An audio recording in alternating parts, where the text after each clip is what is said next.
December 11th, 2021, Portland, Oregon. Alexander Callens is at the penalty spot with the chance to win the first MLS Cup in New York City FC history. Captain Sean Johnson made 2 saves in the shootout to put New York in this position to capture their first major trophy, and Callens already won another shootout in these playoffs. He converts his penalty, and after just 6 seasons, the Pigeons of NYCFC are the champions of Major League Soccer. On the opposite coast in Harrison, New Jersey, Gerhard Struber's New York Red Bulls watch enviously as their Hudson River Rivals claim the one trophy the Red Bulls have coveted for 26 seasons. Weeks earlier, the Red Bulls were knocked out of the playoffs in the first round in extra time by the Philadelphia Union, courtesy of center back Jakob Glesnes. Cleared out, Glesnes fires! Glesnes goal! While their arch rivals won the league, the Red Bulls haven't made it past the first round of the playoffs since 2018. Despite their 3 supporter shields and actual functioning soccer stadium, the Red Bulls have started to lag behind City in the last 3 seasons, putting the Hudson River Derby in an interesting position. Let's take a look at where these 2 New York rivals stand and where this rivalry is heading. Brought down here by City. Morales lays this off and a shot goal. That time he would not miss. Since Jesse Marsch made the jump to Europe halfway through 2018, the Red Bulls haven't been the same. While Chris Armas was able to lead the team to their 3rd Supporters' Shield that season, the 2019 and 2020 seasons were a massive setback from the Marsch era. More than just a managerial change, the talent level fell off dramatically in Armas' tenure.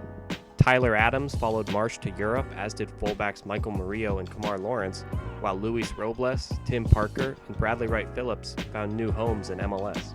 While the Red Bulls faded into increasing mediocrity, things were changing in the Bronx. Under Dame Tarrant in 2019, NYCFC finished first in the Eastern Conference before eventually losing to Toronto FC in the conference semifinals. Things could have gone sideways for New York in 2020, with Dame Tarrant leaving and a serious injury to star striker Hebert. And while it wasn't a perfect season, finishing 5th in the East and then getting schlegeled in the playoffs, NYCFC kept a foundation that they then built upon in 2021. Even as stalwarts like club captain Alex Ring left before the season, the established core of players and a handful of big signings and improvements from the young players led New York to a strong regular season and a legendary postseason run. When looking at how the 2 clubs have changed the last 3 seasons, one difference becomes obvious: talent. NYCFC built one of the best overall rosters in the league. It wasn't all at once, with some players like Golden Boot winner Tati Castellanos taking seasons to develop, but City Football Group put together an elite roster. As for the Red Bulls, they've probably overachieved the last 2 seasons just to make the playoffs. Outside of 2 low-cost designated players, Red Bull hasn't put very much money into this team. The Red Bulls have to heavily rely on their academy pipeline and bargain transfers. Look, with all that being said, the gap between the 2 clubs isn't quite as stark as I might have made it seem. The Red Bulls played really well at times in 2021, and NYCFC were still only 4th in the East before winning a couple of playoff games. Looking at 2022, NYC will have to replace multiple key starters from their cup-winning squad, while the Red Bulls bring back almost everyone. And I'd be remiss if I didn't mention that the Red Bulls actually went undefeated in the Hudson River Derby last year, winning twice and drawing once against New York City. And they hold the all-time series lead with 12 wins in 21 matches compared to NYCFC's 6.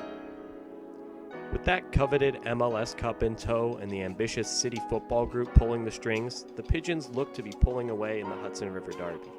For the good of the rivalry, the Red Bulls need to match that ambition and success to keep things heated in the best new derby in the league, as both clubs fight for relevance in the country's biggest city. But for the love of God, please get a real stadium.